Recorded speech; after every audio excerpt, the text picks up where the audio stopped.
Spy Shack Tony.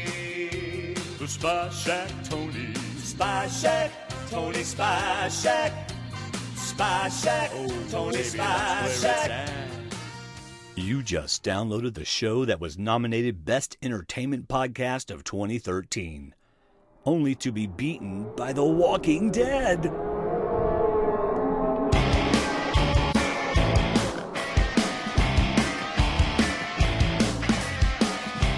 This is Survivor Talk with D&D. I'm Dwaine. And I'm David. And this is our listener feedback show for the premiere of Survivor Cagayan, Hot Girl with a Grudge. Now, David, which I got right, by the way, when I said Morgan. Yeah. I think me and you and Andy all picked Morgan, and you said no, that's a red herring, going to be somebody else. Oh, did I say that? You did. No, that's not what I said. I said I didn't think she was going to get voted off. I thought it was a red herring to make us think she was going to be voted off. I mean, who else is the hot girl with a grudge? It's probably okay. So we've already started with the debate. That's good. Okay. Yes, this is why it's good, David. This is why it's good. Now there is debate, and I want to know: is next episode, is that episode 3, or is it episode 2? I would say it's 2, since we didn't get credits after David got voted out. That's what I'm thinking, but everybody's doing their blogs and going episodes 1 and 2, so I'm not sure, but I guess we'll find out. All right, so David, we got something new tonight. We're going to do it on our feedback show, and why don't you tell our wonderful D&D audience about it? We have a new segment, and it's called The Baker's 15! Oh, yeah. And what it is it's extra. It's not even the leftovers. It's stuff that probably couldn't fit on the website that Andy Baker is going to share with us that's not going on the Baker's Dozen, which hopefully will be out tomorrow, since I'll need something to read tomorrow. Yes. And but because I think he said it wasn't ready yet. But this is Andy live. This is Andy on audio. The voice of the blogger, Andy Baker, is going to share for at least 15 minutes. It could be a few minutes more. Yeah. Well, we have 10. Count them, David. 10 feedback tonight. Yes. Okay, I'll count. Let's see. It's going to be a long show, my friends, because David and I have a hard time not commenting on your feedback. I'm sure it'd be fun if we just read or listened to it and then went, okay, thanks, and when we moved on, but we just can't. Because we used to send in feedback, and we're like, really? You don't have any comment to my feedback? So yeah, well, we won't even go there. That was with Lost. That was a Lost podcast. So. All right, well, hey, before we get to Andy, we're about to get Andy on the line, but before we do that, we want to thank you for starting your Amazon shopping using our links on our website, SurvivorTalkWithDND.com. Every time you do that, a portion of what you purchase helps support the podcast. So thank you very much. Start your shopping with Amazon stuff starting on our website, or just create a link on your desktop, SurvivorTalkWithDND.com/Amazon, and use that every time you go to Amazon. That'd be awesome. All right, it is time. Are you going to say anything about that intro at all, or just going to leave it where it was? Oh, the intro? That is part of my crazy theory later on in the show. Okay. Which is a decent one. It may not be my best, but we'll see. But it's a parody, inspired by our friend Tony. There you go. All right, so we're going to bring Andy on. Andy is waiting in the wings for the Baker's 15. And so hello, Andy. Say hello to the D&D audience. Welcome. Hey, guys. Can you hear me?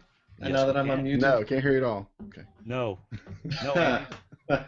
No, Andy, try it again. That's kind of a dumb question. Yep. By the way, before I go on, okay, I just started one of my computers. Oh, okay. Well, then that's fine. We'll just use yours. All right, dude. What is your topic for the Baker's 15 tonight? Well, before I jump into that, I seem to I had forgotten that you guys were Lost fans.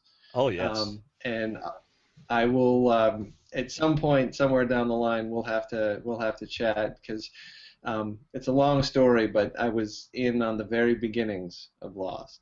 What do you mean you were in on the very beginnings of Lost? You have sparked my interest. Again, it's a long and winding tale, but I'll just leave it at this: that in the very early days of creating the concept of Lost, I was working with some people, 2 different people, both of whom were involved in just the story world creation of it. So, write it down, Dwaine. Shooting the Breeze with Andy Baker. All right, so yes, we were definitely going to do that. So this doesn't count towards your 15, but so the guy who always got credit every time the show aired, and everybody was like, "Who is that guy?" Because he's the one that in a lawsuit won the rights. Jeff Lieber. Lieber. He's a very good friend of mine. Oh my gosh! He's also a very rich friend of yours. I mean, let's just be honest. I mean, he had to have made a buku of money on the show Lost. Even though I can't speak for Jeff, but he's doing just fine. Oh, yeah, he can't speak for Jeff. He's picking me up in his Porsche later on tonight, but I can't speak for Jeff. Oh, Andy. Oh, I cannot wait. I don't care about your Baker's 15 now. Who gives a crud? Everybody that's listening, let's get on to Survivor. All right, let's get on to Survivor. Here we go. Survivor it is. As opposed to me pulling in Andy Rooney and going on a rant here, I'd love to just talk to you guys about this because it's just something that's been on my mind a lot lately. Obviously, with the boot of Garrett and his fabled 2,000 hours of preparation. Yes. And just the whole concept of, and this is a question for you guys. Okay, you get the call. You're going to be on Survivor. How do you prepare? First thing I do is make sure I know how to make fire. Okay. First thing I do. Funniest thing is I've been asked this in Sunday school. In fact, I got asked it today because I got several friends, and halfway through the conversation, the guy sitting beside me goes, "Are you talking about Survivor?" I said, "Yeah." I said, "But don't tell Dwaine that I haven't announced this in Sunday school because he's going to be mad that people watch Survivor here and don't know that I do it." I liked Matt Bischoff's thing that he ate rice for weeks leading up to Survivor to prepare his digestive system for rice. Oh. And just rice. That's one thing I would absolutely do. Besides the, I would probably camp as well. I'd probably sleep outside. I'd try to find, because I'm a big sleep person and I need some way to sleep better and make sure I can sleep for 39 days.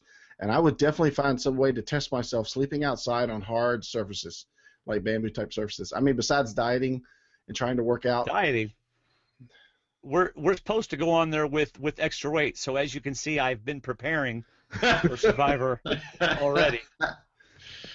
Well, because I mean, you're right in that I think physically you need to do those things like sleep outside. You need to play with fire. That thing they tell us not to do when we're young. Play with fire. All you kids out there listening, don't play with fire. Yeah. One of the nicest gifts that my wife ever got me was, when I was starting up writing the blog about Survivor, that she got me flint. She said, "Go in the backyard and practice." You never know. But it's that question of the physical preparation. Obviously, Garrett prepped.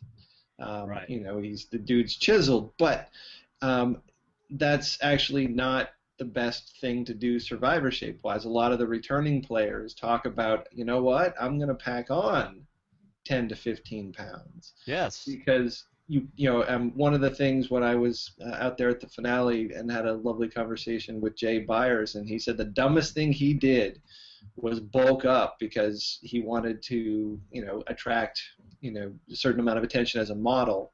Right. And so he packed on some model muscle, and he was just cannibalizing himself within the first few days, and it was painful. Right. But Tony did that. Tony, I think, said he put on 15 pounds. He even posted a picture. He put on 15 pounds of weight just to go before he went on Survivor. Right. And it makes complete sense. Like you hear about people. It's like, oh yeah, well I did some swimming. Well, okay, yeah, you need to be able to do some swimming, and obviously many people on this season aren't or didn't do that. But also, why not? You tie some things up and shove them to the bottom of the pool and get down there and figure out how do I tie things or untie things with water in my eyes. How long can you hold your breath while you're doing it? Yeah, how long can you actually stay down there? Yeah, and that's the physical side of prep. And obviously, one of the things that Garrett did was Garrett studied strategy. He read about the game. He watched the episodes, every one of them twice, broke down the strategy, and I'm sure that those are hours he wants back. But I mean, the part that he seems to not get, and that so many players don't get, it's just that emotional component that goes with the physical and the strategic. And he got incredibly whiny and controlling, and he, the emotional impact of being out there. And really, I mean, the things, it seems like a small thing, but eat rice for a week. In my many ways of trying to prepare for the game, one of the things I know that would be a killer for me is shaving. I reached that point where if I don't shave, I want to rip my cheeks off. I thought you said chafing. Well, chafing's a bit of a problem too. I think we can all sharing. remember young Colby when he was it on All Stars when he had some chafing and some general I don't know I was thinking agony and pain in the shorts region. Yeah, thank you for that visual. Well, how about just staying outside? It's almost like Garrett didn't spend any time outside. It's like he didn't realize, look, I'm going to be outside a lot. It's going to be hot. I think he did all of his training in an air-conditioned gym. You know? That's just it. It's that, you need to, like for me, again, just with shaving, it's like I knew, it's like, okay, 39 days, you're going to have to get through that phase. You're going to have to adjust, eat rice and fruit for a week or 10 days. You don't want to do that right up until the show starts because you'll be physically hurting. But you need to know what you are like under those circumstances. You need to deprive yourself of some sleep, and then you need to put yourself in a stressful situation and see how do you react under those circumstances. Mm-hmm. Invite 15 people over to your house that you don't like.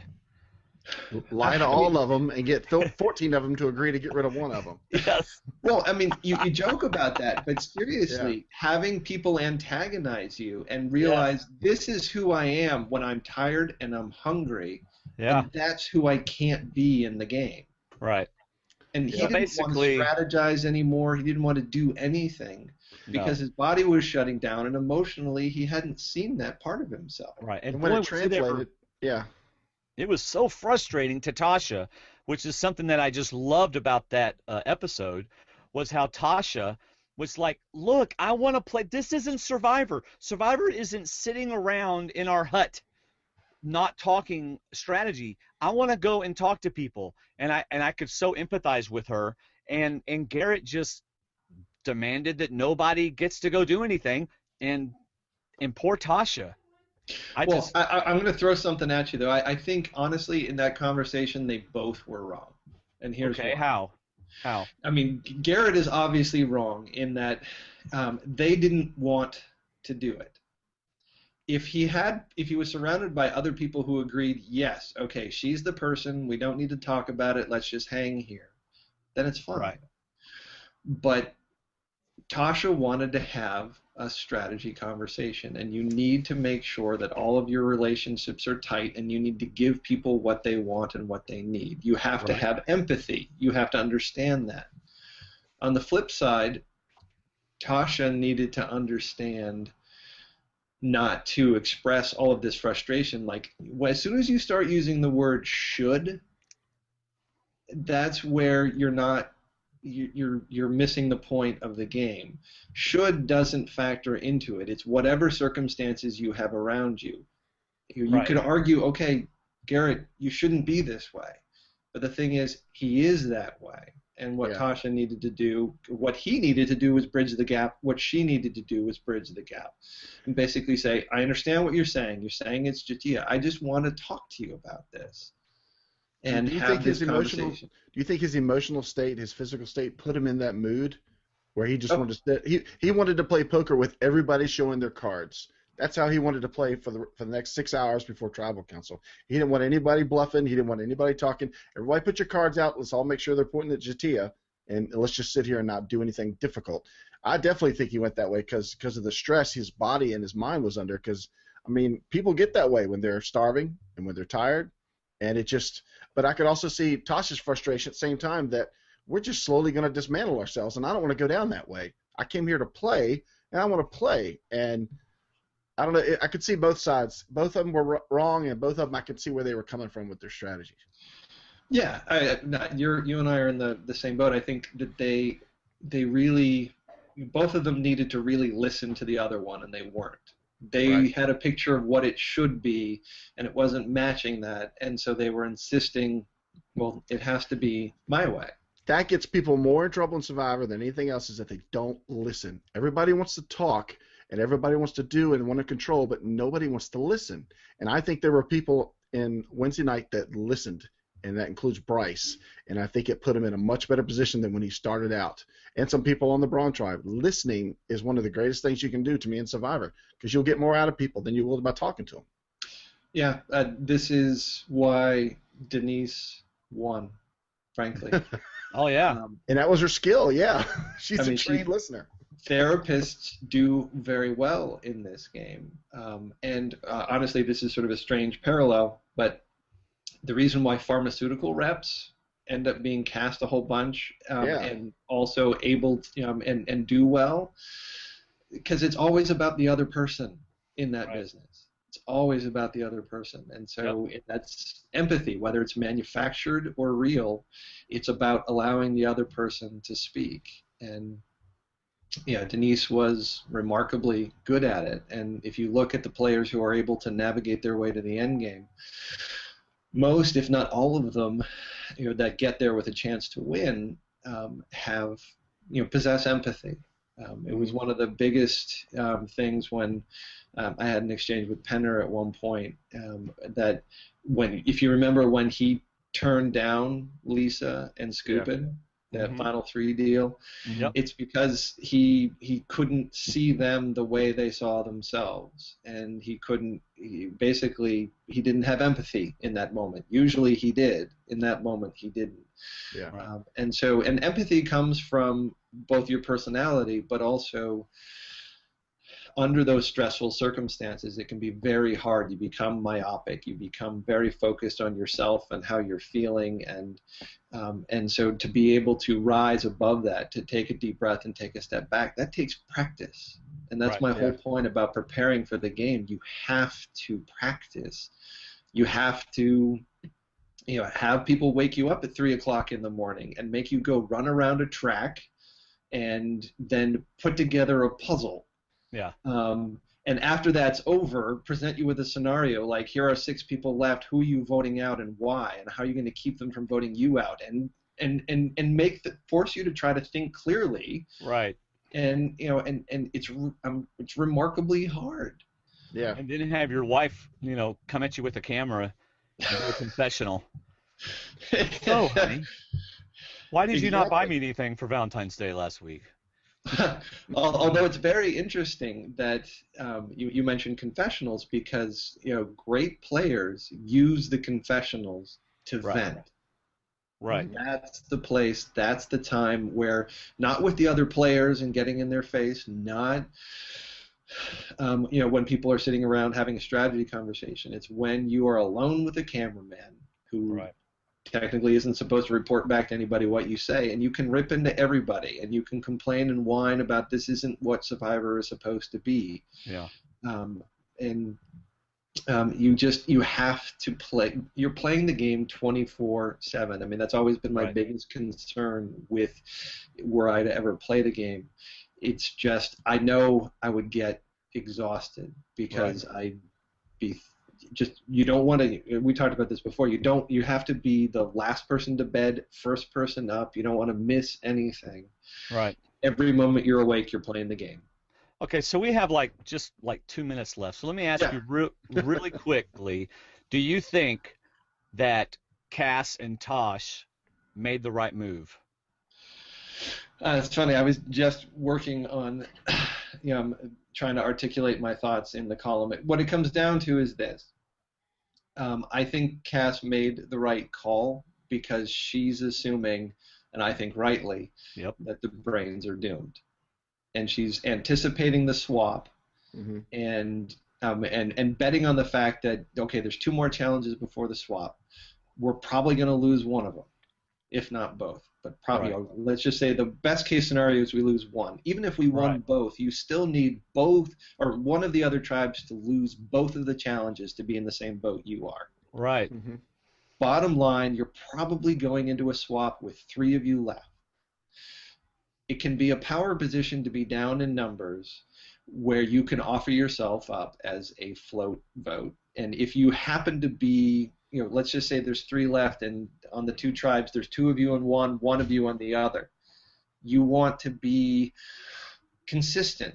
If Spencer isn't, he'll sell you out in a heartbeat. Right. Because you turned on him. But Tasha, J'Tia, and Cass together. Yep. Any combination and permutation that they might end up on one of those tribes, they can send out a consistent message, and they can work together, Right. as to be votes that can be used by other tribes. Yeah. If you have Spencer in that, they can't control it. And if they were to lose both challenges, you get Spencer gone first, and then you can probably talk Tasha into getting rid of J'Tia at that point. So Cass moved herself up to first or second position. Right. I think she definitely made the right choice going with the women, because who knows what shape he's gonna be in 6 days from then, from the shape Right. he was in now. See, I understand everybody saying that J'Tia committed the cardinal sin of Survivor by dumping out food, but you know what? She's gotten to know her for 24 hours a day for 6 days, and they know that there's another side to J'Tia that we may not have seen in the edit. So yes, she went a little off. She threw out the rice. She hurt herself as well as them. But when it comes to it on day 7, who do you trust? Do you want to go back with the guy who's trying to run the thing by bullying it, or do you go to somebody that maybe you've been getting to know for 6 days? I mean, I agree that she messed up by dumping rice, but I think they made the right move by getting rid of Garrett, who I think is unpredictable, and in 6 days he could be a basket case out there. Right. Well, like I said on our recap episode, for me it's a numbers thing. With Tasha and J'Tia, Cass is 1 or 2, and with Spencer and Garrett, she's 3 or 4. So, just hands down, I think she made the right move. So. Yeah. All right, Andy, it's been fun for the Baker's 15, and your article is the Baker's Dozen on True Dork Times, and they can just go to True Dork Times and find it. We also have links to your articles on our website. In fact, a big graphic on the right side with your face Much on appreciated. Much appreciated. Yeah. This as always, it's fun talking to you guys, and I'm not surprisingly barely scratched the surface of all the stuff that I wanted to talk about how people are prepared or not prepared. Right. You've got J'Tia going on the attack. You've got Trish and Lindsay turning each other into enemies. You've got David and Garrett turning each other into their nemesis, and all of it stems from discomfort and stress and pain, and they just didn't prepare. Yeah, I like the way Wu handles it. Oh, this totally. is Survivor, and I love it.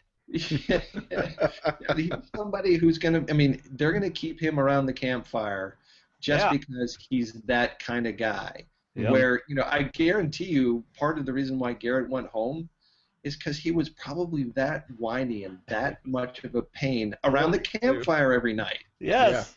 Yeah, exactly. Yeah. So, all right. Well, enjoy the rest of your feedback show, and yes, I'll touch base with you guys soon. Yeah, looking forward to reading your blog, buddy. Talk to you later. Thanks, Andy. All right. Bye. All right, my folks, we have the feedback show now. Well, not the feedback show now, but the rest of the show, which is feedback. And we're going to start with Stephen Meatforth from, I don't know where he's from. He put a comment on our blog, and I'm going to read this one. All right? You ready, David? Yep. All right, here we go. Thoughts from the butcher shop. Apparently Steve works at... Or it could be his name. Yeah, probably. All in all, it was a fine episode. My pick and Dwayne's, Tasha, had a fine first episode. She was one of the only 2 brains to be on the right side of the vote. and the only one of those two who shouldn't have brought a straitjacket as a luxury item. Sorry, that was a cheap shot at Jatia, but she was the biggest hot mess on the planet since Vesuvius erupted. If my girlfriend tells me to stop for food on a long drive or she'll start to get crazy, I'm stopping from now on. I am also going to be a lot less nerdy, just in case. Garrett proved that great Survivor players are not born out of pedigree. Without passable social skills, brains, brawn, beauty, and abs won't get you anywhere. The most entertaining player out there so far is definitely Tony. Go Tony! Team Tony! That was me. That was a little editorial there. Yeah. He didn't do that. His passion for the game was a huge and welcome surprise for me. The game is usually more interesting when a player in the minority alliance has an idol, and I think his arc has enormous potential. I agree that Lindsay looked pretty great, but is she going to be able to hold her tongue out there? Pre-merge boot for sure. I don't know, because I think if they get Trish out of there, I think Lindsay will be all right. Yeah, I think Trish would definitely be the first boot right now. Yeah. Cass was wonderfully funny, but I am not digging the brutal honesty. Agree. I agree. I did like her move though to vote out Garrett. I can't see her making the jury. By all rights, Spencer should have been on that puzzle, but I think that it is a clear indication that he is really holding back consciously. Very astute. Do you think maybe Spencer's doing that on purpose? I do. I think Spencer has found himself in some difficult situations, and I think he is casually backing up from those situations as they come. I loved his joke at the end about being at the bottom. You know, he's kind of putting light on it. But I do. I think Spencer's playing really well. For the situation he's been dealt, I still think he's doing pretty well. Yeah. All right, he writes, good social move, but may not be effective with such a weak tribe. He, Cass, and Tasha have all aligned in at least one vote each, so I don't see why Jatia would survive a third vote. Wu did not justify the Ric Flair homages he was feted with in your previews. I actually wasn't doing that for Ric Flair. I just like saying his name. Woo! But those of us that know Ric Flair or know who Ric Flair is. Well, I'm sorry, that's not my intent. Okay. All right. A better name for him might be Meh, but I'm not going to go Meh. I like that. Oh, it's Meh. Meh. I don't know. I have a feeling Woo's going to grow on you, Steven. All right. Sarah and Tony lived out Blood versus Water a season too late in challenge number 2. Oh, my goodness. Blood everywhere, even in my little rankings block. Bryce had a far better night than I ever dreamed he would, but I can't imagine he is going to be able to sustain it. I dare say his choice of clothing doesn't look particularly suited for a monsoon season. Yeah, he gets rained on. That coat's going to weigh like 100 pounds. Yep. It's like wearing wet blue jeans. Ugh. All right. Brilliant gorilla. I have no idea what he means by this, so I'm just going to read it, and then we'll be done. Okay. Brilliant guerrilla marketing on your part by having Morgan advertise your podcast logo during her now I finally get it. Forget it. During her immunity idol hunt throughout the show. I literally had no idea what he meant by that, like, since I got the email, and then as I read it again. Yes. All right, I got a question for you. D&D, yes. And I know we're trying to get through these because there's a lot of them. Well, I think Denise and Malcolm were probably two of the best people to survive new tribes. They're very likable. They're good socially. They're good in challenges. I think that's why they were taken in so quickly. They're especially what like Andy said about Denise. She's a listener. She immediately got on a Calabal and just listened and talked and heard what they said. Who do you think could survive of the 4 left on the Brain tribe? Who do you think could survive if they were the final 2 and got split onto the other tribes? Who would you give the best chances to? I would agree, Tasha. Absolutely. Choice to win. Really like Tasha. It'd be tough between Spencer and Cass because Spencer's surprising me by how calm and collected and mature he's acting. Cass, actually, I would say Spencer and Tasha because I think Cass is going way too much with the honesty route, and that's not going to work for her. Completely agree. I really think Spencer could survive on another tribe at least long enough to make inroads to inside of an alliance. I completely agree. Right. All right, next we have Brandon Bryce. Wow, what an amazing episode. I love Survivor, and I'm glad it's back. I agree, Brandon. My jaw dropped so many times, I'm still recovering from the episode like you guys are recovering from your donut hangover, which will not happen again. I don't know, man. It was pretty awesome. Oh, You know what's bad, though? You know what's bad? For those of you who don't know what we're talking about, on our recap show, David and I ate donut holes every time we mentioned Tony or Sarah. And I ate 25 and David ate like 18. The problem was I had such a craving for glazed donuts after that yesterday I went out and bought a 9-pack of Krispy Kreme and I ate 6 of them. So I gained 2 pounds over the weekend. I passed on cake today after service to celebrate somebody's work because I still don't want cake right now. Well, you got those cakey donuts. I got the good glazed kind. And I'm All telling you, I shouldn't have done it because now I'm craving it so badly. That's weird. All right, go on. Sorry, Brandon. Here we go. I knew LJ and David were going to be leaders, but I couldn't believe Sarah volunteered herself. I was also shocked that David was so quick to throw Garrett under the bus and voted him the weakest. I was really impressed with Morgan for not acting angry at LJ or her tribe, and she was actually looking for the idol, which surprised me. I couldn't believe Garrett found an idol on day 1. That is crazy. Trish did good getting the extra rice because Tony and Cliff are big guys and they need to eat more. I completely agree. I mean, what would you have done? Would you have gone for the – I mean, we talked about going for the idol. I would have went for the idol. I want to say I would go for the rice, but I know you have to go for the idol, but I want to say I'd go for the rice for the same reason.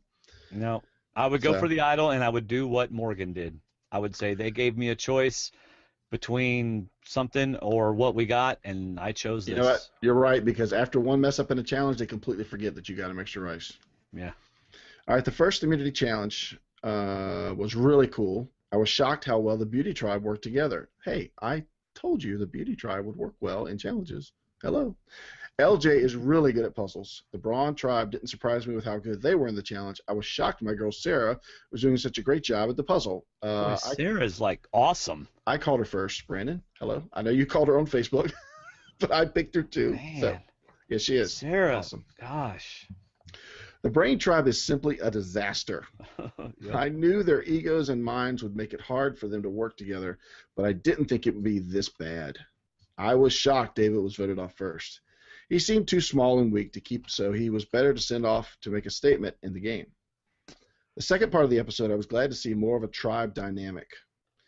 We definitely got dynamic tribe out of that one. I was shocked Bryce and Morgan are actually the brains on the Beauty Tribe.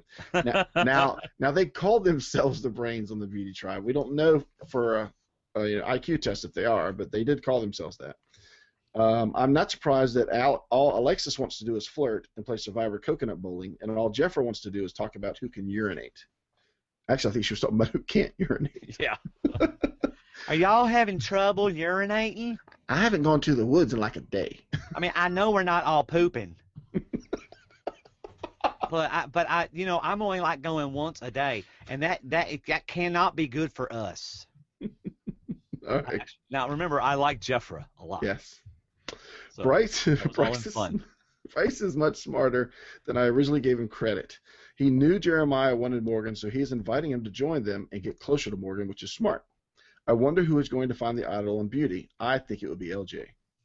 Now, you also got to take into account, and something I was probably going to ask Andy, when you're on the winning tribe or the tribe that's not losing, it's a little easier to be more calm and collective and work the social game. Right. Whereas the Brain Tribe is under stress since day 3 when they challenged. Right. So they've been under stress. They've been under stress for 4 out of the 6 days. Right. As a losing tribe. Yep. The Brawn Tribe has a crazy dynamic. I like how Cliff and Wu are close and have created the Wu-Tang Alliance. Unfortunately, they aren't too bright. I was shocked to see Trish. Why? Why aren't they too bright? I don't know. By the way, I rewatched that. Cliff is not to blame for tipping over the boat. If you look, Cliff was perfectly still. Wu leaned over the edge and that's when the boat went over. But Cliff was sitting on the edge of the boat. He wasn't centered in the boat. Hey. I'm sorry. Can't say anything bad about Cliff. He's so nice. Everybody loves Cliff. Okay. He's my uncle. He's everybody's uncle. He's my uncle. Don't talk bad about my uncle. I was shocked to see Trish and Lindsay were fighting already. I was too. I have to admit I was surprised at that. Lindsay calling Trish malnutrition on day 4 is surprising. I didn't hear that. Malnutrition. That's awesome. Actually, I think if as little as I know about Lindsay, that does not surprise me that she would, because she talked about giving stuff back to people that gave them to them 10 times forward. So that's not super surprising. By the way, just a quick, the reason why they're not getting along is because Trish couldn't keep her mouth shut. Based on what we saw, because Trish couldn't control it. She had something in her head, and she had to say it. That's not a good sign for Trish. Because Lindsay wasn't helping, according to Trish, right? Well, I know, but you've got to know, you've got to be able to control saying stuff or not saying stuff. Right. And doing little side remarks, that doesn't get stuff done. It could also be how you say it. Remember we talked about how you approach a lie, and could she have said maybe, hey, can you give me a hand with this wood? It's heavy. This one piece is heavy or something. Right. Just to invite her to come instead of telling her to come. Yes. You know, so to speak. Or kind of passive aggressively.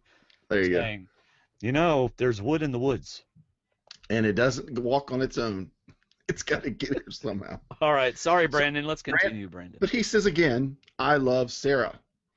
I couldn't believe that when Sarah asked Tony if he was a cop, he lied. Yeah. I don't think cops are liars or schemers. I like how she is just laying low, working hard at camp and hasn't made an alliance yet like everyone else in this season.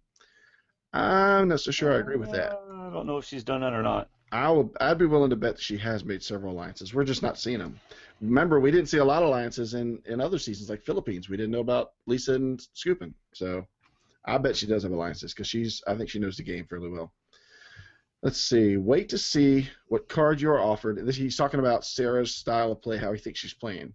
Wait to see what cards you're offered, and if you don't like them, ask for some new ones. Okay. Maybe that was Garrett's idea. Can I get on a different tribe? Yeah. Do they have better grass or water? Can we have a tribe meeting? I'd like to ask if we could all change alliances, please. Yes. Reshuffle. I don't like the alliance I've been given. I want her, and her. I'm on my tribe. Lindsay, you're on my tribe. On my alliance. Let's see. Tony really surprised me and impressed me a lot. He has an alliance with Trish, which is smart. His new Spy Shack is an ingenious idea, but it is so silly. If he thinks he can find any useful info from Useless Cliff and Weasel Woo, then I wish him luck.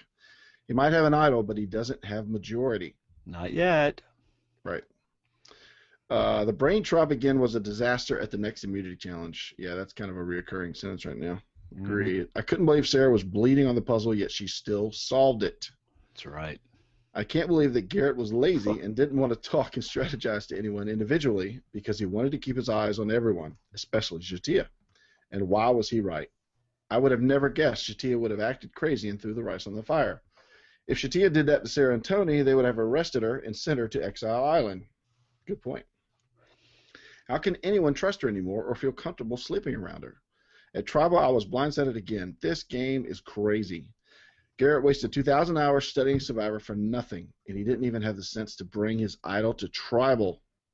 Good for That's because he told everybody they couldn't go anywhere, so he couldn't go anywhere, and he couldn't go get his idol. That's going to be a point value next season on our next challenge. That is such a great rarity to happen. Man. To be voted out with your idol still at camp. Because you dictated no one could go off by themselves, so you couldn't go get your idol. Good for Cass for not being a follower. I had zero confidence in her at the beginning of the game, and she proved me wrong. She told Shatia she was going to vote for her twice and didn't do it. She came to play and made her own decisions. Tasha was great. You never hold back a strong woman. Spencer is doomed. His Survivor experience is a nightmare. He is outclassed in the strategy department by Tasha and Cass. He has been out-villained by Shatia, and all his pregame talk makes him seem like a poser. I think next week Tony confesses to Sarah that he's a cop, that he has an idol, makes an alliance with her, and gives her the keys to the Spy Shack. Spy Shack. I hope one of the future rewards is a plate full of donuts, and I want to see the reactions of Sarah and Tony's face. That's right. Thank you, Brandon. Oh, I forgot to give an applause for the last feedback, but I'll give one. We liked the first one, too. I just forgot to do the applause button. All right, now we have Enrico from the Philippines. Good to have Enrico back. Yep. Hello once again, D&D.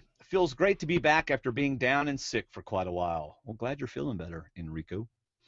Definitely bummed that I missed the chance to provide my picks to your 10 questions, but listening to the past podcasts have been really awesome and insightful. And given what happened in the season so far, I could have answered wrongly anyway. Yeah, you know, looking back, it's pretty crazy. We did like 5 or 6 podcasts preseason. That's we insane. We interviewed Billy Garcia and of course Andy, and then we did our 3 shows, so I guess we did 5. Yeah. But anyway. Now on to episodes 1 and 2 of Survivor Cagayan. Wow, the 28th season started off great, way beyond my expectations on each castaway. I think that's the beauty, no pun intended, of a 3-tribe format without Redemption Island. Editing, at least for the first episode, is much, much better. Smaller but more tribes forces editors to show everyone's interactions. We kind of had a good idea of who everyone was and their perspective on the game, even on the first hour alone. And then there's the unpredictability element of it. In Caramoan and Blood vs. Water, we basically knew already how Philip or Colton would behave. Now, who would have thought that Tony would be the first to realize the hidden immunity idol clue, or Spencer would not be as annoying as in the preview? Good point. Yep. I haven't listened to your recap for this episode yet, so sorry if I become repetitive, but I wanted my feedback to be based solely on my watch. Here are a few other thoughts of mine. Number 1, here comes the rain again. I should have sung that. I guess I did. Shut up, Dwayne. All right, here we go. They're now filming well into the monsoon season, and based on last year's weather data, they're going to be in for a ride. Now the additional tools, just like Blood vs. Water, make sense. If only Jatia knew how to use them and properly build a shelter. It's going to be harsh weather, like it or not. Yep. Whether they like it or not. I totally ruined his pun. Sorry, Enrico. Number 2, the hidden immunity idols are underwater. I think this is an innovative approach so people wouldn't just look for cracks in other obvious places. Now, if only the clues are not dead giveaways. That's true. The clues were like, here's a map, you know. Well, at the same time, if you're going to make that choice and throw yourself, at your tribe's mercy by not getting the extra rice, I mean, I guess give them a good clue, but at the same time, these are well hidden. I love how they're not obvious. What about Tony's clue? It was a direct clue. I know, that's what I'm saying. I mean, Tony didn't make but it was put in a reward. If you're brave enough to go look for a reward for the clue in the reward in front of your tribe, okay. How else is he going to find it? I do think they wanted them found and played to their fullest potential this time around, and to ensure that, they even received the EI/CI idol system. Sorry, I refuse to call it the Tyler Perry idol, since I really don't know who he is. An overpowered idol can be very lethal to both the strategy and entertainment value of blindsides. Yule comes to mind. Number 3, Luzon is losing and Jatia is losing it. What a train wreck of a tribe. At this point, they're way worse than Matt Singh, yet several notches more entertaining. I find it ironic that 1, I am an engineer by profession, and 2, I actually live on the island of Luzon, the real thing. Yeah, so much for tribe pride. Oh, and the name Luzon came from a similar word associated with cleaning and removing the husk of rice grains. Said cleaning does not involve fire, right, Jatia? A. This is under 3. 3A. Tasha surprised me the most on this tribe. I can feel her exasperation on not being able to play and strategize. She's one to look for. 3B. Cash showed that one day you can be on the bottom, the next you can find yourself on the majority, but still third place though. Why she had to reveal her hand to Jatia for 2 times now is really weird, though. 3C. Spencer knows when and when not to be snarky, which is good. I agree, by the way. 3D. Garrett knows that playing Survivor in a tropical island involves getting hungry, dirty, and manipulative, right? I mean, he had lasted longer. Had he lasted longer, he could have been the next Austin. He also left behind an idol. Will it be found? Will it be rehidden? I was really surprised when he came out of the water if he didn't ask if anybody had any sanitizer. When he went in so carefully and it came out. Anybody got any sanitizer? Yeah. By the way, I don't think I don't think production is gonna dig up the idol. I think the idol was found and the idol was hidden by somebody. I think it would be interference for the production to go in and dig up the idol and put out another clue. I thought. Right. Because technically they shouldn't know if he maybe told somebody or something like that, or people may figure out he has it. I mean, because what if they did that and then Cass and Spencer somehow figured out that he had found the idol and they went out looking for it? Yeah. All right. Well, they could get a clue if they, like Tony, they could find a clue and a reward, if they win a reward, but they could find a clue, go to it and find nothing and figure out that he had it. Or they could get creative and write a clue to where Garrett buried it, and then they could go find it there. Yes. 3E, David played too hard, too fast, but I did like his mindset in the game and how he was cool with the situation. I would have liked more episodes with him. And 3F, and then we have Jatia. While I don't think she is mentally unstable, I sometimes feel that recent players either are too clueless or too ruthless that they'd go so far as ensuring they become the GOAT of the season in order to be taken all the way to the end. Ooh, interesting.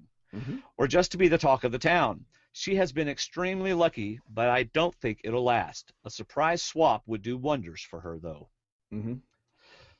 Number 4, Solana is so far the quietest tribe, with barely any insights to their tribe dynamics. Thanks, Luzon.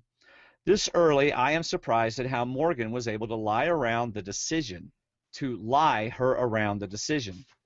She had to make after being isolated. LJ and Bryce were quite intuitive as well. Alexis, Jeremiah, and Jeffra are eye candy for now, but next week's storm may unravel them. Mm-hmm. 5. Apari is my favorite tribe as of episode 1. They have the makings of the new Tandang and win all the way into the merge while their personalities slowly surface up. 5A, Sarah, is definitely a triple threat. She definitely aced both puzzles, and the second one, even with blood and rainwater pouring, she has a good social sense, although forcing the issue with Tony's real profession while revealing hers instantly is kind of weird. She is a strong contender. 5B, I have mixed feelings with Tony, if only because I think he is too well aware of how the show works. He has the makings of the next camera favorite, but that does not take away his accomplishments these episodes. The Spy Shack, is simply genius until he is discovered, that is. Mm-hmm. 5C, Cliff, is just adorable. He reminds me of James Clement on how he has this natural charisma that people tend to gravitate toward him. Now, I don't really follow the NBA, so I'm not sure if this is really how he behaves. The boat tipping over scene was just hilarious, though. 5D, Lindsay and Trish. Could they be the next RC and Abby Maria? Unlikely, but their rivalry would be something to look out for. And 5E, Wu wasn't focused that much, but I think he'll do well. I think it was mentioned in your past discussions that the label of one's tribe influences performance.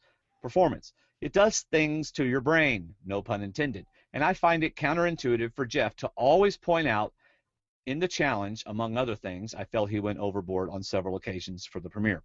I kind of read that wrong, so let me say that again. Okay. And I find it counterintuitive for Jeff to always point that out in the challenge, like saying, the brains, you're supposed to be the smartest people. Why aren't you doing this puzzle well? I went back and listened for a little bit of it to see how often he actually said the tribe names.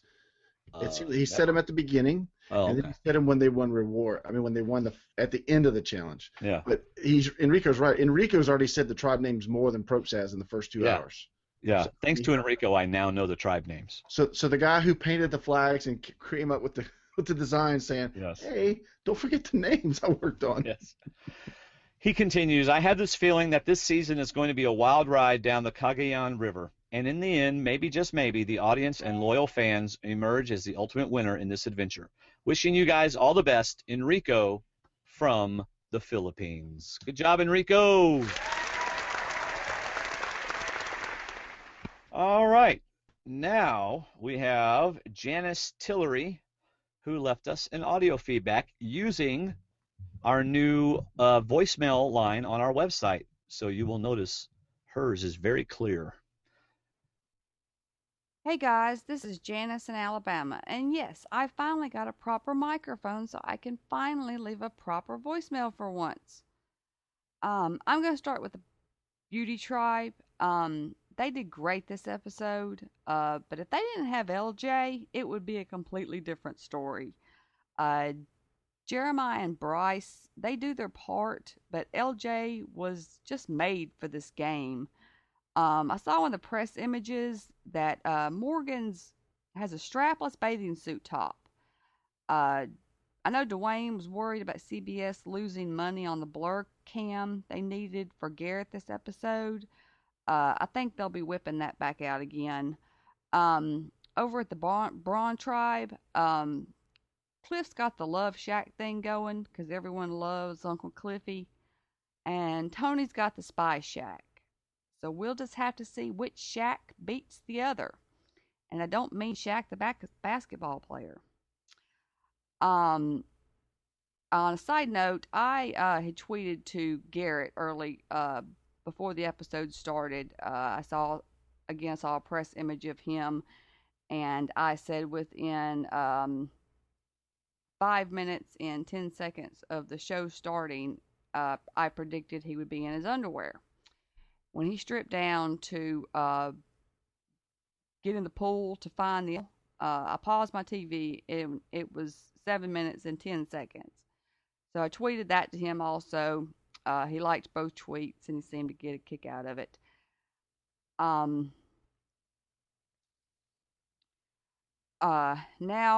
we'll talk about the nuclear bomb that is the Brains Tribe. Cass lit the first fuse on this bomb when she was telling Jatia early on in the episode that she wanted to vote her out. Luckily, that bomb was defused by Tasha and a few others that talked to Jatia and calmed her down. Now, later on in the episode, Garrett relit that fuse by trying to force everyone to sit down in camp and just decide that they were going to vote Jatia off. At that point, I believe Tasha was thinking Garrett was trying to pull some Boston Rob control the tribe move on her, and she wasn't going to have that. She should have just taken Jatia off at that moment and went and played Survivor the way she wanted to. And the bomb may not have blown up, but unfortunately it did blow up. Now, the cameraman may not have gotten scooping falling in the fire, but production was blowing up nuclear style when Jatia was dumping the rice in the fire. And Jeff Probst was like, "This is gold." It'll be interesting to see if Jatia can recover from this. She's been compared to Holly Hoffman and Nayanka that have also been done destructive things, nowhere near this level if you ask me, but they were not voted out for it, so we'll be interested to see if she can recover from this.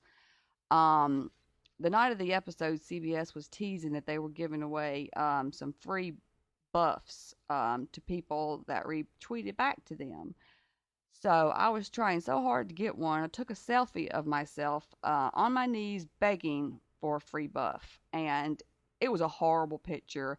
I had no makeup on. My hair was not fixed. I never got an email asking for my address, so I guess I didn't win one.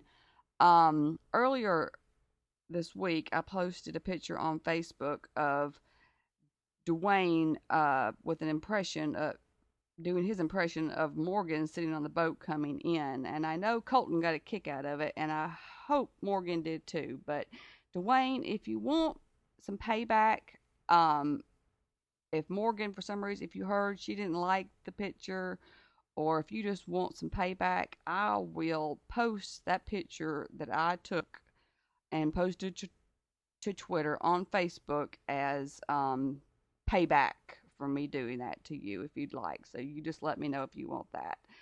So great show, guys. Love it, and talk to you later. Bye. All right. Thank you, Janis. Colton actually tweeted me or texted me or something and said that Morgan thought it was hilarious. He texted it to her, and she thought it was funny. I got a question for Janis. When you paused the show to find the timestamp for when Garrett took off his shirt, did you unpause it anytime soon, or how long did it stay paused? Her husband walked in and threw the TV out the window is what happened. She doesn't have a new TV. She's going to Amazon, though, later on tonight and buying one through our link. There you go. Yeah. So thank you, Janis, and thank you for using our voicemail, our online voicemail. The quality is so much better than our phone line. Thank you, Janis.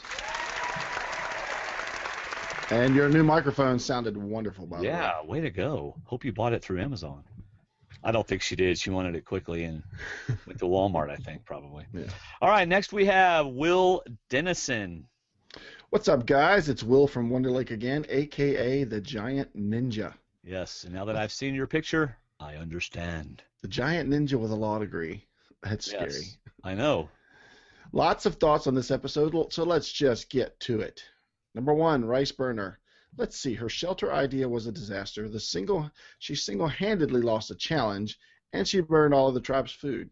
Quick question. What does somebody have to do to get voted out of this tribe? That's a good question. Yeah. The fact that Rice Burner is still in the game either speaks to her absolute mastery of the social game, or more likely speaks to the fact that her tribe mates are more concerned with controlling the numbers than with winning challenges. Yep. My advice, the numbers matter. But the most effective way to avoid getting voted out is to avoid tribal council. Just saying. Number 2, fish out of water. Poor David. That's a good pun, Will, by the way. Very nice. I had huge hopes for David. I thought he was going to be awesome to watch. Dear David, too hard, too fast. Number 3, all in. Poor Garrett. I had huger hopes for Garrett than I did for David. I love poker, and I love poker players. Jean Robert is still one of my favorites. Garrett is no Jean Robert.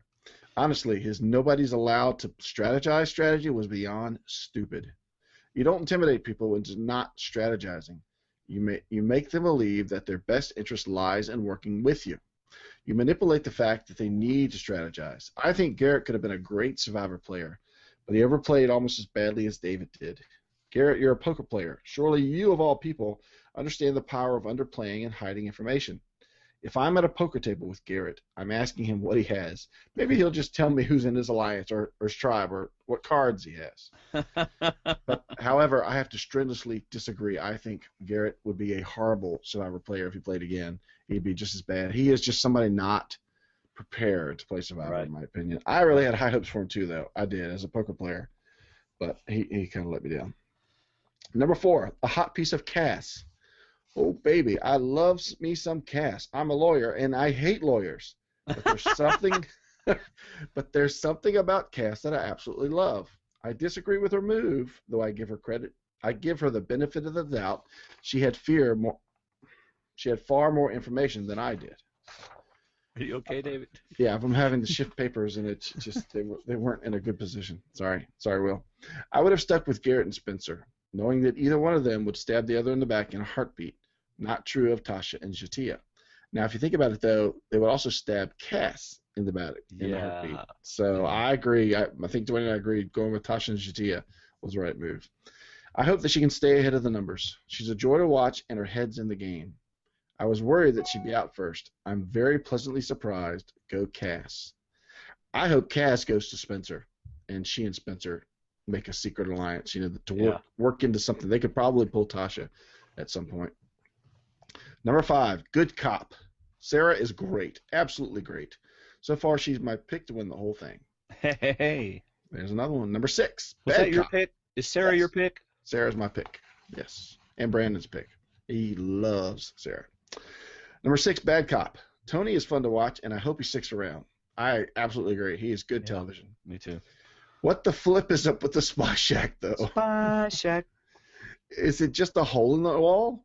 I need to see the blueprints. That was not designed by a nuclear engineer. No. Maybe that's why it's still standing. I was just going to say that. He wrote it down. Good job. Number 7, Laura Palmer. Morgan, Twin Peaks. Get it? Never watched it. Sorry. Me either. Sorry, but I know who he's talking about. Where do I start with Morgan? She has surprised me. Her I choose food, fishing, and shelter line was perfect. Well done. I agree. That was a great lie. Yep.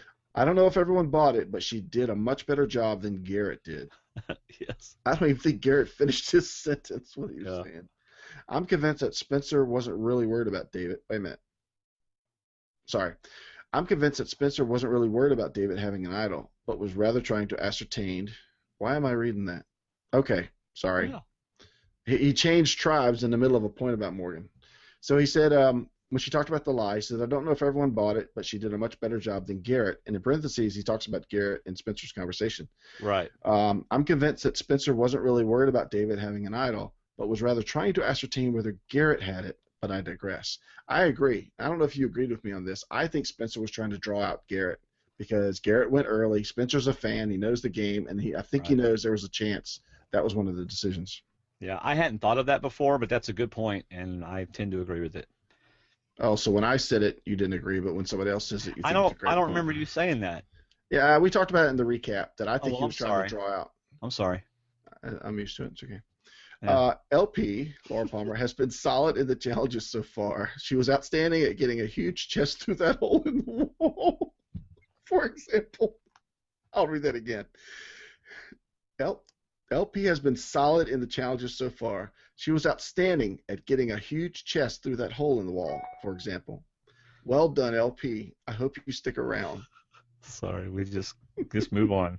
Number 8, The Freak. If you haven't listened to Bryce's Freak yet, do it. Now, he's been fantastic.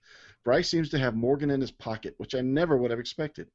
If Morgan was going to team up with a guy, I would have expected it to be based on her flirting with him, which probably isn't happening here. Now, that's a good point that he made about her flirting in the sense that she was immediately put on the outside of the tribe. So she's got to work even harder now, and I think she's done a really good job too. What I worry about with Bryce is how he's going to get 2 more votes. It seems like Jeremiah is interested, but I doubt Jeffra or Alexis will want to be a party of Team Morgan, and I don't see LJ teaming with them. Could we be seeing a 3-3 split? Number 9, Checkmate. Spencer is my favorite player so far. I love Survivor villains, especially when they're strategic villains. I don't like people who are just jerks, but I do like people who know and play the game, and Spencer seems to be fitting that bill this season. Interesting, because based on what's happened so far in the season, you wouldn't think he's a villain. So so whose feedback is this? Will. So Will is heavily influenced by CBS wanting us to think Spencer is a villain. You know, but as he's playing right now, he's not playing like a villain. Yeah, because he's the preseason villain. He came across as an arrogant player. I completely agree. Everybody he's not a villain, though. No, he's not. So far, he's not. Right. I think he's doing the best job, and he goes on to say, I love his next analogy, where he talks about Spencer and chess. He claims to want to play Survivor like chess, and that's a good thing. Completely agree. Between the strategy thinking 4 to 5 moves ahead, the willingness to sacrifice a loss for a bigger win, and the need to look at your own weaknesses, Survivor should be played like chess. It's interesting to me that Spencer's reaction to being blindsided by Cass, and possibly Tosh as well, was to joke about it. That bodes well. He's not out of it, not by a long shot. Nope.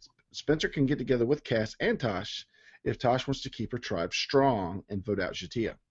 Or he can agree with Tosh and Jatia to boot by Cassie. Either way, he's still alive, but he better figure it out quick because he'll be back at Tribal Council in 3 days. Yeah. Good way to go, Spencer. I like the chess analogy because the same thing with chess. When your opponent makes one move, your whole strategy can change or might need to change into a whole different direction. I love that. It's a great analogy. Plus, Will's kind of big, and he's a ninja. So that's a great analogy by a big ninja. So Spencer's on Team Dwaine, by the way. Good way to go. Yes. Number 10, the Giant Ninja. Like everyone watching, I had to ask myself what tribe I'd be in. When talking about it with my girls, who are 4 and 6, they started arguing with each other. What did you expect, Will? You're a father of a 4 and 6-year-old, 2 girls. What did you expect they were going to do? Yeah. My youngest thinks I'd be on Brawn. You're a giant ninja, Daddy. But the older one thinks I'd be on Brains. You're a super smart lawyer, Daddy. I like to be known for my brains, but that tribe is a train wreck. I'd much rather be the smartest brawn than the strongest brain. I agree. Good line. Regardless, it's going to take both to win, combined with a strong social game, which I suppose was the idea of the beauty tribe. But I think that being social is about much more than eye candy. Completely agree. I guess that's why I've got Sarah pegged as a winner right now. She seems to be the biggest triple threat. I think she's the biggest triple threat on the strongest tribe. Yeah. I think that's got a lot to do with it, too. Yeah. Should be a good season. I'm enjoying it so far. Here's to hoping that nobody finds Medea's idol. William J. Dennison II, attorney and counselor at law. Now that idol is not the Tyler Perry idol. That idol won't come into play until after the merge, right? Right. Okay. All right. Thank you, Will. Excellent feedback. Unless he was calling Garrett Medea. Unless he was calling Garrett Medea. Yeah. All right. Next we have Mike in Cleveland. How you doing, guys? Mike in Cleveland. I think the only real response you can have after watching the first 2 episodes is, wow, really didn't see any of that coming. It was very unpredictable, at least to me, that the 2 people that went home was going to go home.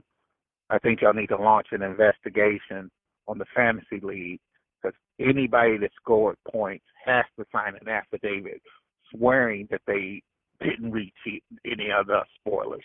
Because I just don't see how somebody pulled those 2 names out there, out the air, let's say it politely. But how anybody got those 2 guys and got 20 points is amazing. So I think we need to have some kind of fantasy sheriff investigate these guys. I'm glad that Cliff Robinson was in the cast, because I probably wasn't going to watch this season until I saw that he was in the cast. And being a sports fan, I was interested in seeing how he would do. Just like when Jeff Kent played and Lisa Welcho. Those were people I knew from other places, so I wanted to see how they would survive on Survivor.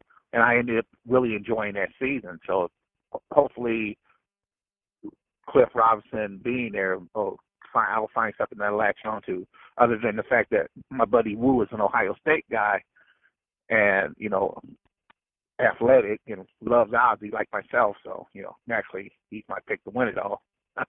Good luck with that. I would think that Cass is probably the one person who impressed me the most in the first 2 episodes, but also was disappointing. Her gameplay was disappointing. She should have never went up to Jatia and said she wanted to vote her out. She should have never told Jatia she wanted to vote her out. That was just poor gameplay. But the fact that she didn't allow the fact that it was the crazy black girl that threw out the rice, how to make her decide how she was going to vote, I liked about her, which tells me I probably would like her a lot in real life, even though she is a lawyer. But I'm not going to like her in the game. I don't think she's going to win the game because I don't think she's going to play smart. But I think she's probably a good person, if that makes sense. Jatia is just sad. She's clearly an intelligent woman. She's a nuclear engineer. That's like 20,000 times smarter than I am.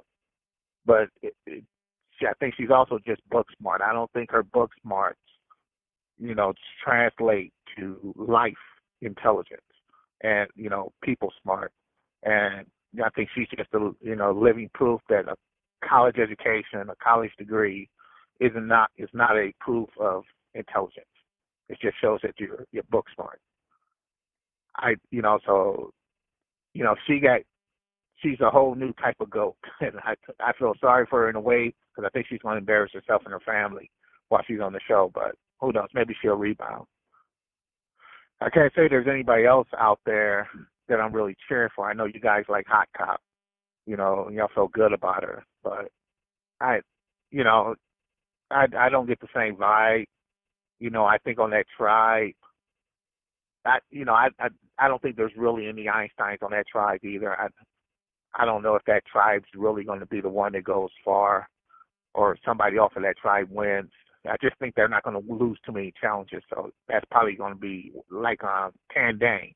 But once they get into the big group, they're probably going to get chewed up like Tandang got chewed up. It'd be interesting to see who's the RC because there's clearly not a video RC on that tribe.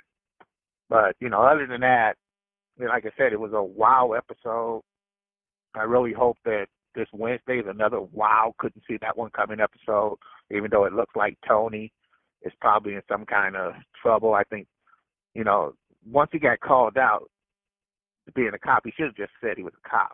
I don't get that. His lie was transparent. And I think he's going to duel himself down because, how's Hot Cop ever going to trust him in the future? But, like I said, other than Wu, other than liking Cass probably as a person and cheering for Wu because he's a Buckeye, it's nobody I'm really attached to, but hopefully I'll find that person I can cheer for. So, guys, enjoyed the podcast. Keep up the good work. Hopefully talk to you guys later. Okay, bye. David? He brings up a good point. In fact, it was a conversation I had today with a friend about the difference between being smart and being wise. And there is nothing in the Survivor manual that says you should go be a dictator on a 6-person tribe and don't do anything to help.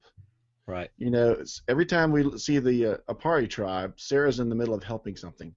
She's talking to people. She's doing things. She's not telling them what to do. She's not being bossy.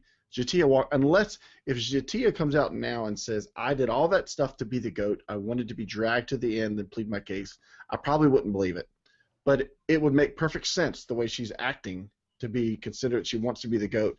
But on a tribe that's losing, there's no point because you're making yourself out to be a GOAT before the GOAT's needed.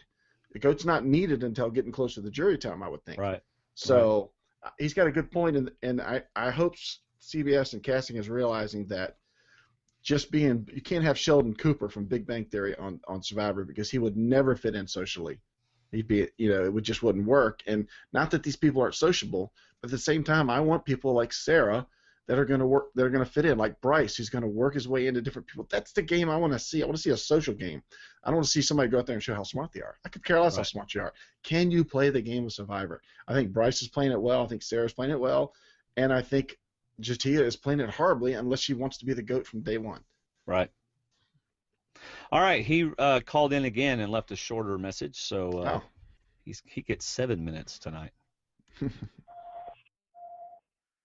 Hey, Mike in Cleveland. Sorry to call back. I'm not typing these things out. It's hard to proofread and see that you say what you want to say.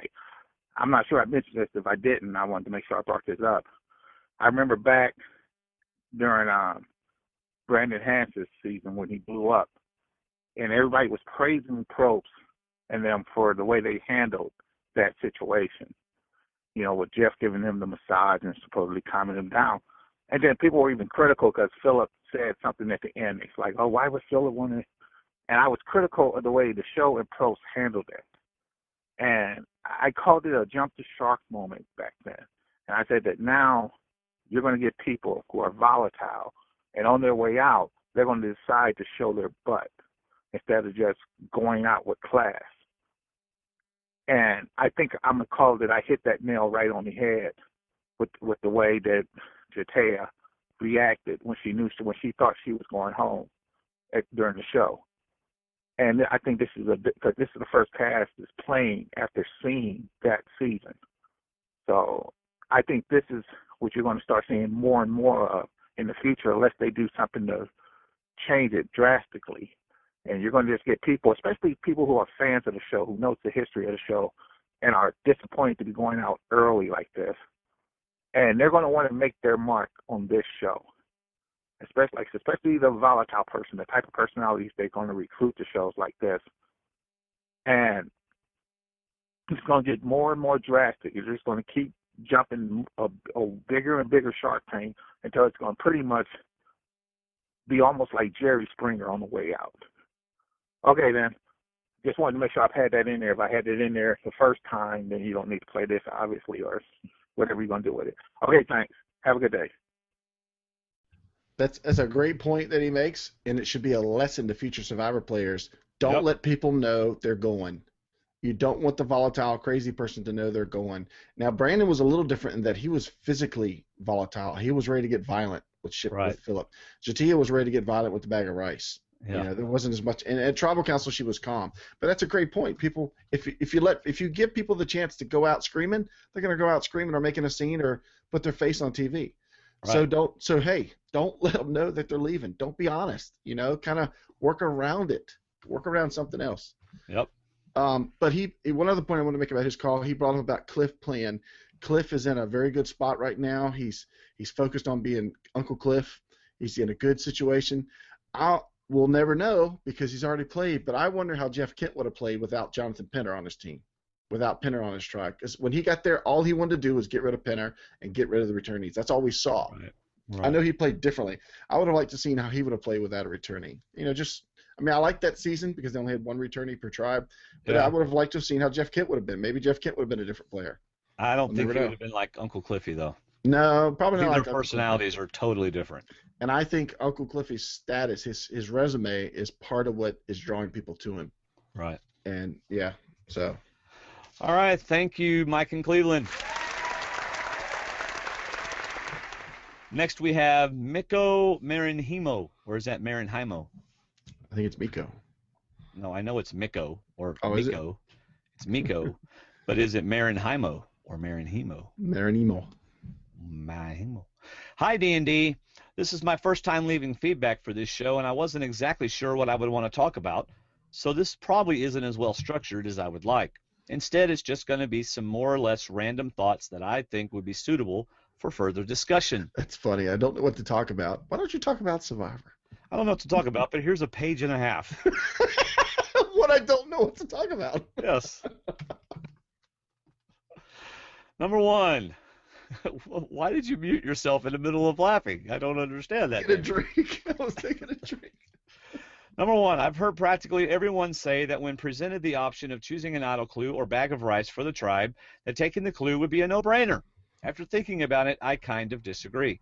If we talk about Trish specifically, she has just been singled out from her tribe, and based on what would be most likely to go if the Braun tribe loses a challenge, had she taken the clue. With the clue, she would have most likely found the idol and could avoid the elimination in the first tribal council, but what if her tribe loses again? The risk that in modern Survivor other people would see her as a threat rather than an asset if she had an idol, or even the possibility that she has one. I think it's too big to assume that she could definitely use that to form an alliance rather than ostracize herself even further, which would then mean that even an idol would most likely only save her once. An example, Christina Kell on Redemption Island. On the other hand, taking the rice allowed her to immediately get back in with the tribe, and the longer it takes for them to lose, the more likely it is that she has had time to form bonds that will carry her much further than just a few tribals. If she can't form bonds without the idol, she most likely couldn't with it either, so taking the idol wouldn't have really helped her in the long run anyway. Number 2, the editing. I think it's always interesting to talk about the editing and the themes of the season, so here are a few things that stood out for me. Teamwork versus individual game. There was a lot of focus on people's decisions, whether to play an individual game or focus on the team. Trish, LJ, Sarah, Spencer, Cass, and even Jatia were more or less focused on the team, whereas Morgan, Tony, David, and Garrett were shown being selfish or thinking too far ahead. Now 2 of those people are gone, so that's something to think about. Playing the game versus surviving the elements. In this episode, Garrett talked about how being on Survivor wasn't fun for him in a seemingly irrelevant sequence that made it seem like he could quit later down the road. Obviously, he didn't quit, so what if it wasn't irrelevant and it comes into play later when the conditions get even worse? We already saw a glimpse of that in the web promo, which showed first Jeffra saying how she felt like she was in a Survivor nightmare immediately, followed by Wu saying how this is exactly what Survivor is about. I think that's another thing that will be interesting to follow in the future episodes. Will it end up being just a side note or a major theme this season? The Brains tribe versus actual brains. At first I didn't think much of this, but when I rewatched the episode, I started seeing some clear patterns. Bryce calls himself, Morgan, and Jeremiah the brains of the operation, while Tony says he has more brain than brawn. At the same time, Jatia is crazy, and Cass brings up in every other scene how she wants to know how they ended up being the brains. And also, Spencer calls them, or at least some individuals in the tribe, stupid a few times. Obviously, the brains are important in this game. The only question is, whose brains? By the way, I really like those 3 editing things he just brought up. Mm-hmm. Very good. Number 3, finally, a few quick notes of some people who made me change my mind on them completely compared to pre-game impressions. Morgan, I was completely shocked by her performance, from an obvious first boot to a pretty entertaining and likable character. Bryce, another one who I thought would be in trouble early on, but seems to be pretty perceptive, actually. I hope he lasts. Yep. I agree with both of these so far. Mm-hmm. LJ didn't really register for me pregame, but now he just seemed really annoying. I hope he goes home sooner than later. Didn't see winner material at all. That's interesting because a lot of people think he's going to win. Yeah. Yeah. Cass, I was absolutely certain the Brains would lose the first challenge and she would go, as being obviously the oldest member of her tribe. How wrong I was. Spencer, didn't seem annoying or degrading at all. I can see a potential for an underdog here. Jatia, well, I certainly didn't see this happening. The craziest but also the most entertaining person out there. If she keeps on delivering, I wouldn't mind it even if she stayed for a little while. Her and the jury could be epic. Tony, I thought he'd be really annoying and kind of like a wannabe Russell Hantz, but even though he seems to be playing the game really hard, he also seems to be much more perceptive and even more likable than Russell, so it should be interesting seeing what he can do in the future episodes. Sarah, I actually changed my mind about her a while ago already, but after the premiere, I'm absolutely sold. She's my new favorite and took the spot ahead of Trish as my pick to win, but it's early. Anything can happen. Thanks, Mikko. Yep. Good job. Anything you want to say? There's a lot I wanted to say, but I don't remember everything. What I did think was this. He's number 7 in our list, and we've had like 7 different opinions about how things are going. I know, it's awesome, isn't it? I love that. Yeah. He likes the rice choosing versus the idol choosing. Yep. All right, thanks, Mikko. Next, we have an audio feedback. Used our phone line, and his name is Chad Kincaid. So here we go, Chad. Hey guys, it's Chad Kincaid from Cincinnati, Ohio here.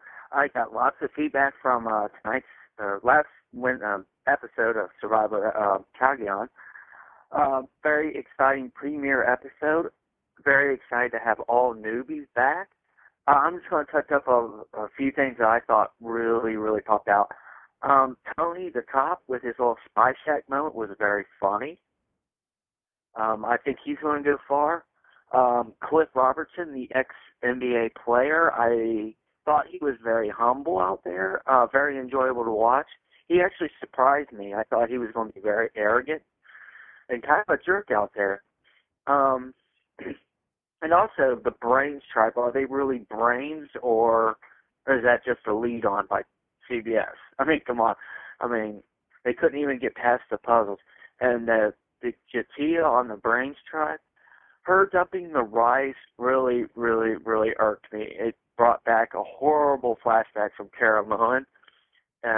It was like a female Hantz, you know. It was very, very, very, ugh. Who I'm rooting for, who I think is going to go far, is actually Woo, LJ. I'm also rooting for Alexis because she's hot and I'm a guy. Same way with Jennifer, she's hot. So I think it's going to be a very, very great season.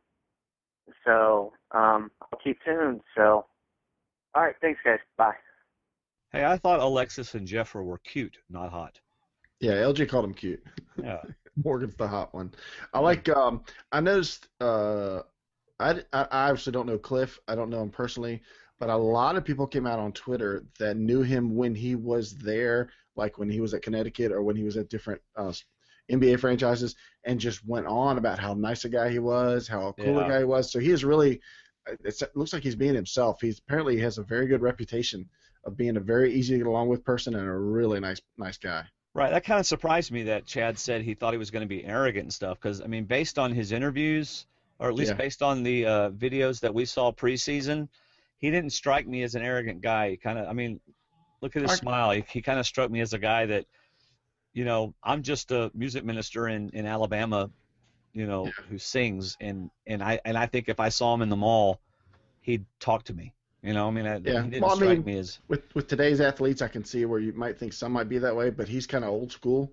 But he really comes with a good reputation for being a super nice guy. Yeah.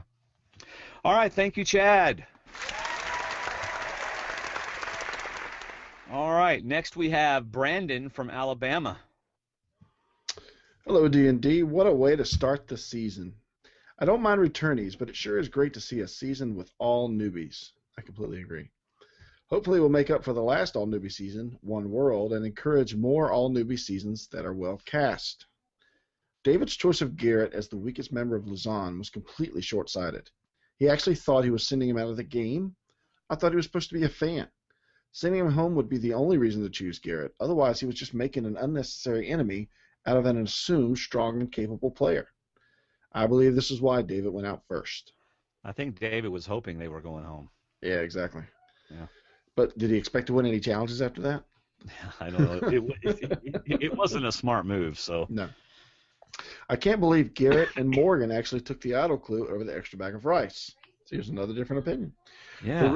The risk of this information getting out far outweighs the reward of a single idol clue. Seriously, don't they know most idols don't even need a clue to be found? Just watch. Yeah, but look at these idols where they are. Yeah. You need clues. Yeah. Just watch where Bob is pointing the camera. Trish made the only choice, and for me, there would never be another option at that point in the game. Doubling your rice will have so many more advantages and could keep you from visiting tribal council for a while. Apari now had twice the food as the other two tribes, and the perceived challenge advantage became even greater. Okay, I know it's a long show, but I really want to talk about this. Maybe not a long time, but my thought is that they have enough rice to last them until the merge. You know, you don't have to have an extra bag of rice. So it's not like by not getting the extra bag of rice that you're going to run out unless you're just not, you know, good rice people or you have Jatia on your team. So I don't know if I really agree with that. I mean, that's okay. Well, I don't necessarily think rice is going to get you through challenges because if you watch the Brains Tribe, you had 6 people yelling at each other. Yeah. 6 people doing 6 different things. You looked at the Brawn Tribe, and they were quiet and cool. 1 or 2 people were talking. People were jumping ahead, you know, working together. It's a social thing. It's a working together thing. And I don't think those 6 brains could work together. Yeah. Anyway, just wanted to say that about the rice. All right, let's see. Morgan did appear to do a great job convincing Solana that she chose rice, shelter stuff, and fishing gear. I agree. I thought it was a really good lie. Yep. I have to give her credit for coming up with that clever lie, although LJ might be on to her. I feel like we are being set up for them to go head-to-head at some point. I think that's what CBS wants. That's why you get a leader and a weak player. Yeah. Start a little antagonism. I enjoyed the first challenge. Morgan looked like she had some experience carrying around a huge chest. The first tribal had some nice moments. I wanted my but I couldn't find it on my phone. Oh, you wanted like a slap or something? Yeah, the drum snare. Yes, Morgan looked like she had some experience carrying around a huge chest. The first tribal had some nice moments with Garrett Spider in the Jatia versus David dynamic, but David, unsurprisingly, was the first boot. I got a very strong first boot vibe from him the moment I saw him, and I don't think he was much of a loss. The second episode had another strong challenge. Anytime they can work in a good water challenge works for me. I agree. Yeah, I love water challenges. Yeah. The complete collapse of Luzon, or more accurately Jatia, was unbelievable. Yes, that was just her because they were in the lead by like half an episode. Yes. Her facial reactions as LJ caught and passed her were priceless. Speaking of reactions, did anyone else notice the amount of times there were reaction cuts to Spencer during both episodes? It seemed like anytime something was said, there was a Spencer relation shot, and it makes me wonder if this might be foreshadowing something later. I wonder what would it be foreshadowing? Do you think? I'm not sure, but I did notice. Now that he mentions it, I did notice it. Yeah, it's almost like he's a good observer. I guess he sees a lot of things going on, but doesn't always react to them. Yeah. I did really like the fact that they hid the idols in the water this time. I did too. I believe they hid an idol underwater in Micronesia, but it is a nice change of pace. Tony really impressed me finding the clue and the reward and finding the idol. He better keep it to himself, though. The hashtag Spy Shack, on the other hand, might need to be rethought, but I can't wait to see him try to use it. Yeah, I know. Me too. Just think of how big he had to make it. I mean, the guy's huge. Yeah, why did you build the shack and then put that little hole in the back? You know, what's that extra piece for? Oh, that's my toilet. Don't go in there. I just thought I'd make a toilet.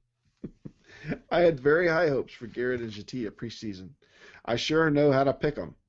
Garrett looked down-zo in his first confessional of the second episode. He looked and sounded as if he had checked out of the game.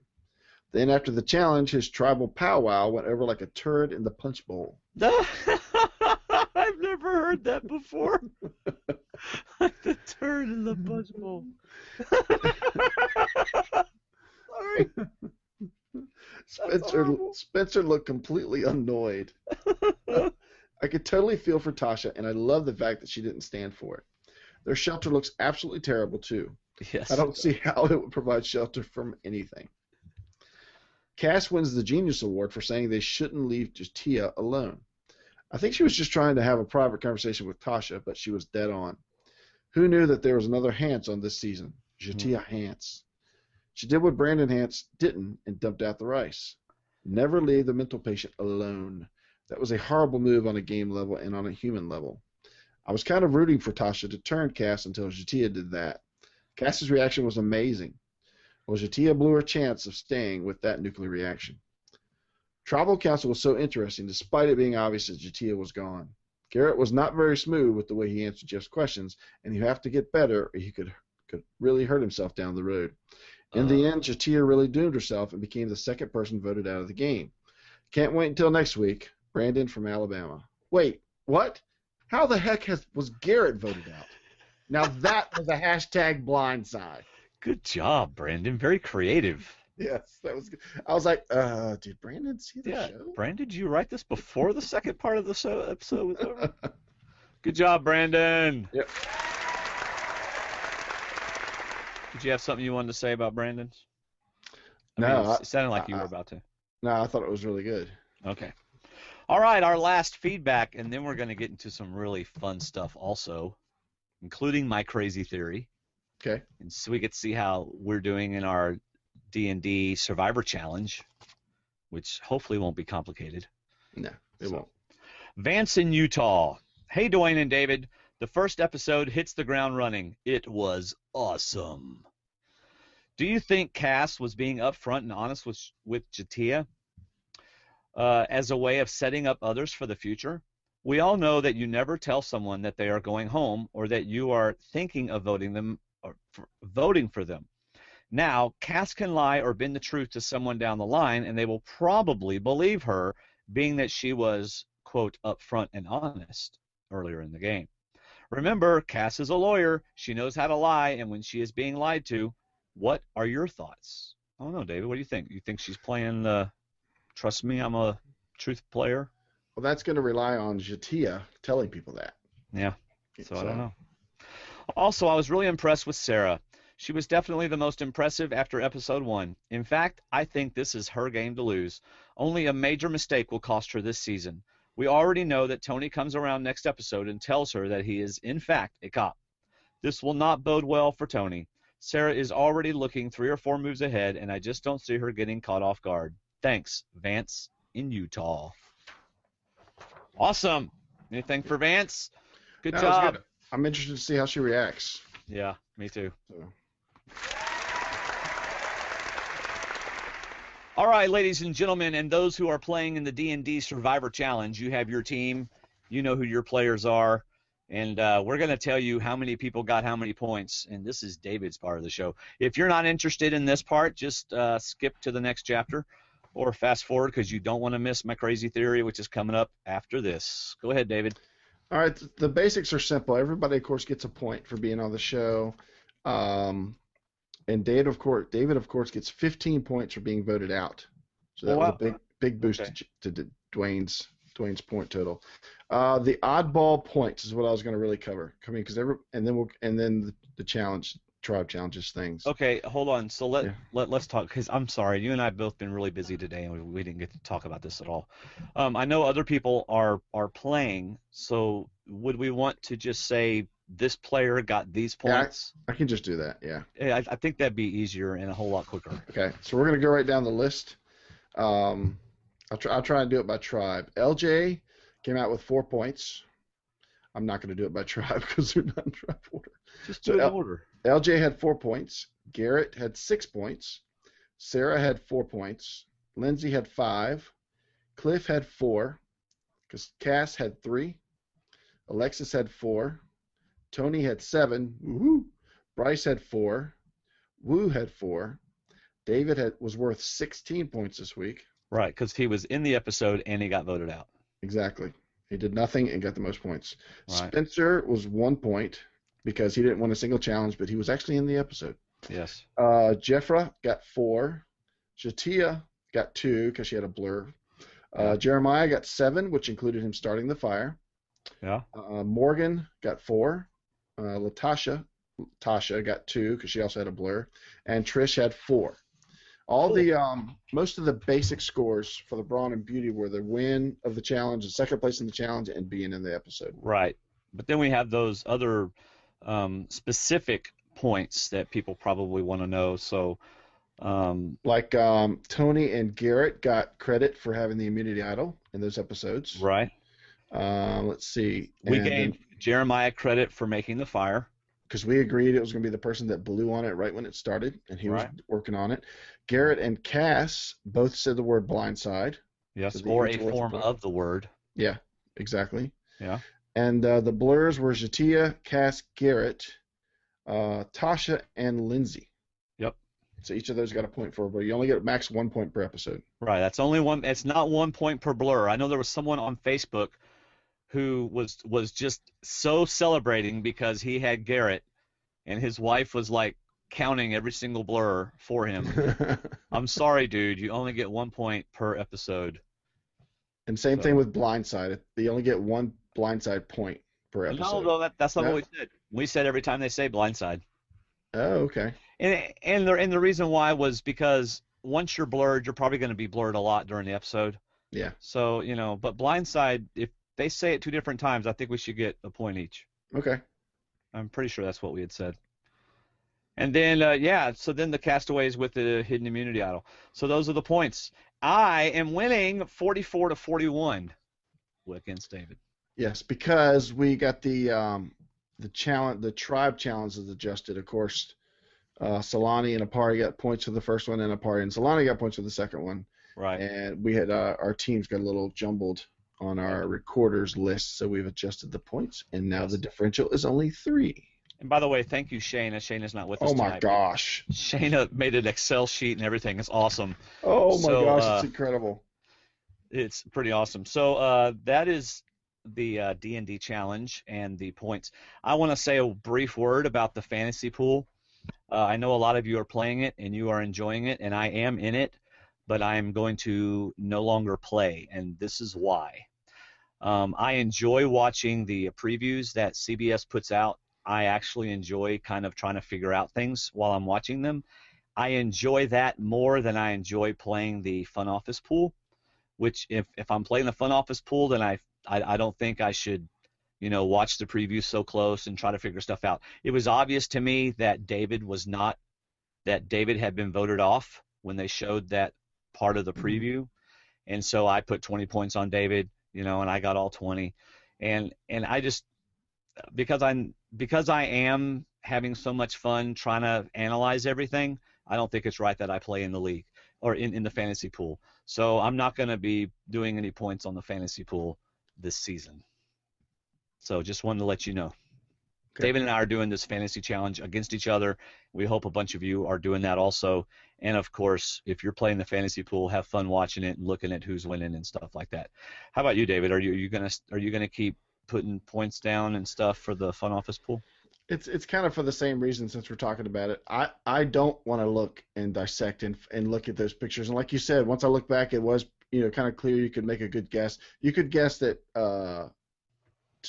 Cliff and David were not in that challenge because they weren't. But later on, you saw a second challenge where Cliff was in the picture, so you knew he wasn't gone. Right. But I don't really want to look at it like that. But at the same time, people are allowed to look at whatever they want to if it's on CBS, and that's right. And we approve that. So I'm not sure if I'm going to do it or not. But if we, but we're not going to have a segment on it since he's not playing it. But if I do it, I'll probably just share my points on the Facebook page and just start a string there, and we'll just discuss it on Facebook. Right. Now, somebody messaged me this week and said that they felt like maybe we were spoiled about some stuff. And honestly, people, David and I are not spoiled. And we do have some friends who are survivors. I call them friends, people that we communicate with that are former survivors. In fact, we communicate with current survivors. But they do not ever spoil us. So please know we are not spoiled. Anything we talk about the show is not from any kind of foreknowledge at all. If we get spoiled, it's from a preview, thanks to CBS. Yes. That's the only way. And I purposely haven't watched any previews for the upcoming episode, so because I knew we'd be doing this show and I didn't want to know anything. Yeah. All right, my friends, it is time for my crazy theory. And for this crazy theory, I decided I was inspired by a Tony, and I decided to write a song parody based on his Spy Shack. Hopefully, Google Hangouts will not stop this Google Hangout on air, because this is because anyway, here we go. Spy Shack, words, the music by the B-52s, the words by Dwayne Stroud. And performed by me, by the way. Several of you, yes. Yeah.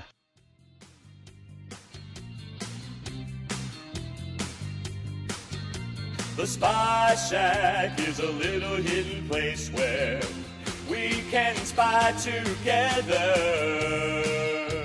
The Spy Shack Tony.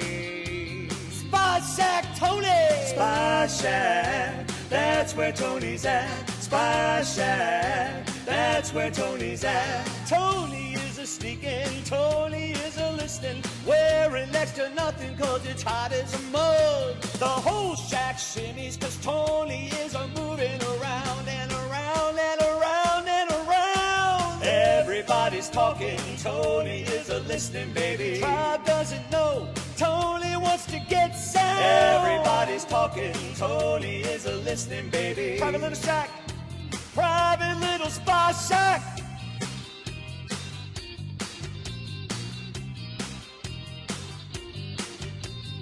Look at my biceps, much bigger than yours, and I'm about to hear woo. I've got me a spot where I can be sneaky, so come on, and we can spy on Lindsay. The Spy Shack is a little hidden place where we can spy together. Spy Shack Tony. The Spy Shack Tony. Spy Shack Tony. Spy Shack. Spy Shack. Oh, Tony. Baby, Spy Shack.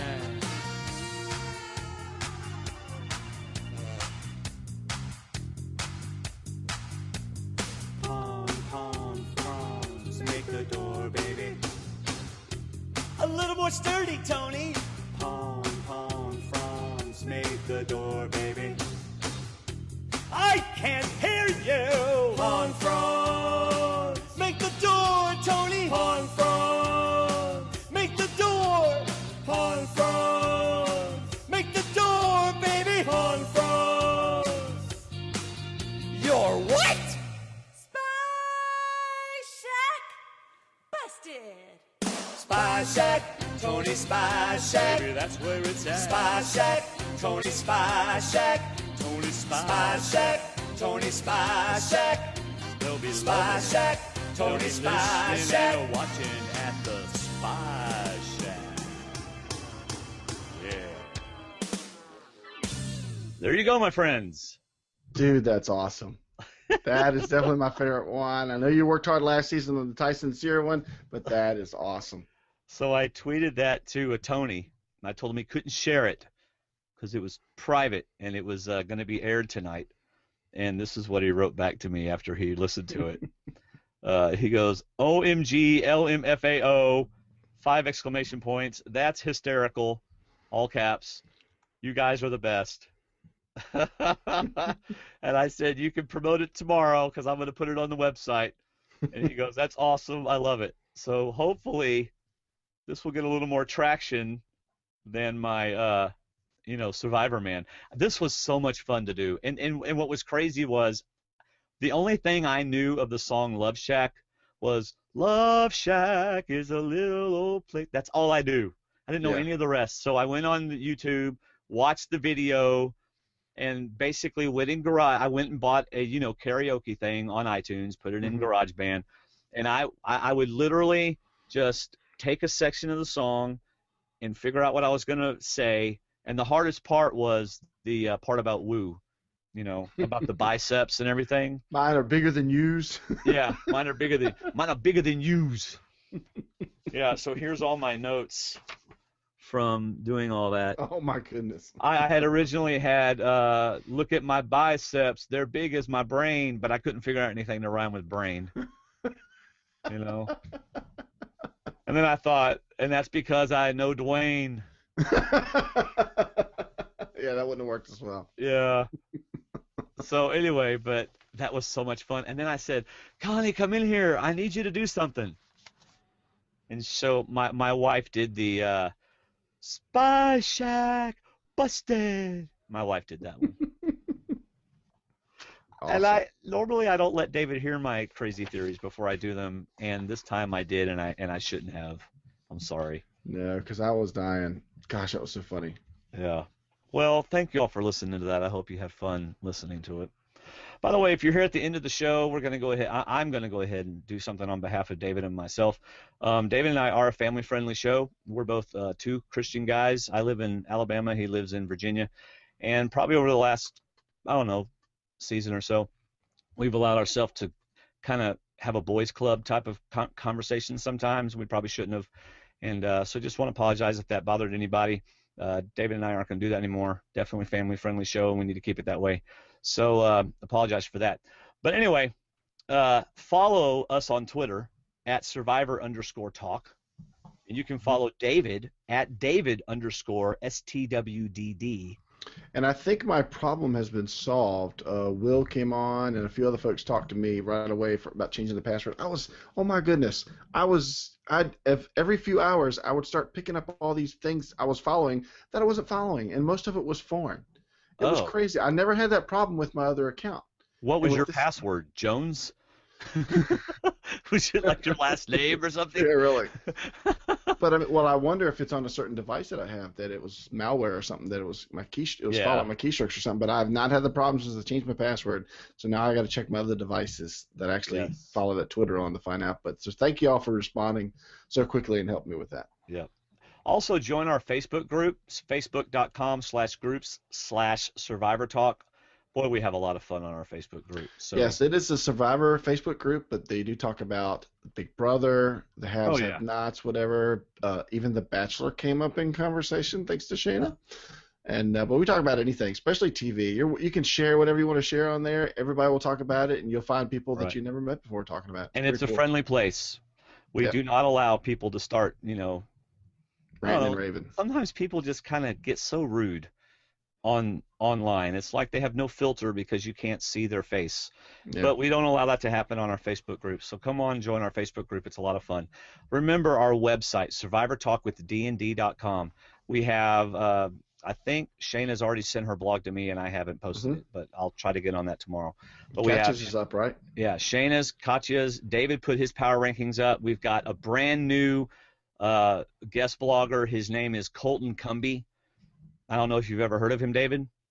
It doesn't ring a bell. Yeah, it's Colton's Comments from the Couch. The graphic is amazing, but basically Colton is given his rankings, and Colton's a great fan, and Colton's always fun to take them for what they're worth. It's from Colton, and of course Morgan's #1 because he's friends with her. Now, did that graphic come from Drew? Absolutely, y'all. Drew Downs is the best graphic artist we've got in the whole entire world. He's the one that, in fact, you can watch how our logos were created on our YouTube page, which it's my YouTube page, youtube.com/Dwaine Stroud, DWAINESTROUD. There's also a YouTube link at the top of our website. But it's like 3 videos ago, I think. It's watch our logo. He basically recorded his whole process, and he put it. It's about a 13-minute video, and that's at 2,000% speed, and it is really cool to watch. And if you pause it, you can see him talking to me and David on like Facebook, and like we're having him try all these different things, and so you can know how particular. Thinner. Yes, thinner. More hair. More hair on top. David's like, why am I bald in these? And Drew's like, have you looked at yourself lately? Yeah, he said, take a selfie. Go look at it. But anyway, so definitely hit our website. Lots of good stuff. Of course, read Andy Baker's blog, The Baker's Dozen. Yep. And I enjoyed having him on earlier in the show. It's, of course, a new segment, and we'll tweak it as we go along. But anyway, hit the website, hit Amazon. Thank you for shopping Amazon. So, David, you got any other words, any final words before we close out this, almost 2-hour podcast again? We didn't really mention the CBS Express tease. You all right? You want to read that real quick? I got it right here. Yeah, sure. Go ahead. I was actually looking to see if they were calling it episode 3 or episode 2, but I'm going to say it's episode 2. I didn't see it. Good. I'm glad. Yeah, I just called it. They didn't break between the first one. And the CBS Express press release says the title of the episode is called Cops Are Us. So I'm wondering who it's about. Yeah. The castaways' spirits are drenched by a monstrous monsoon. Oh, yeah. Meanwhile, 2 castaways form a blue-blooded alliance. Okay, don't tell us anything that's going to happen, okay? Yeah. And the brains must win a challenge. Okay, we kind of do that. To avoid another trip to tribal council on Survivor. Really? The brains must avoid. That's like saying you have to get the most money to win Monopoly. And the only way Dwaine can win Monopoly is if he gets the most money. Next week on Monopoly and Dwaine. And here's a shocker. The winner comes from the final 3. Yes.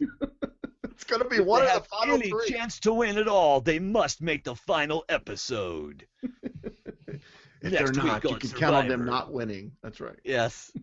Well, okay, so that is kind of a bummer, though, because, there was speculation. Would Sarah buy into Tony's, would she receive him? And they've just given that away. Well, what we don't know if it's a real alliance. Does Sarah make the agreement and then go back to her other 4 or other 3? Right. And reveal and tell, and, does he tell her about the idol? Does he go that far? I wrote in my thing that I thought he should to prove his honesty, but at the same point, if she held it against him for not telling him the truth in the beginning, will she trust him now anyway? I don't think she's going to hold it against him. I hope not. I really don't. By the way, David, your Survivor by the Slice this week was really good. Thanks. I liked it. It was simple. It had lots of pictures, which makes it easy to read. It's a picture book. David's picture book. I have fun with those. I had a lot of fun. There was one I didn't get to put up there, and it was where Garrett was laying in the grass, looking at the camera, going, "I'm not having fun." And I so wanted to put that pic up there and put a sign under it that says, "Does this grass make me look fat?"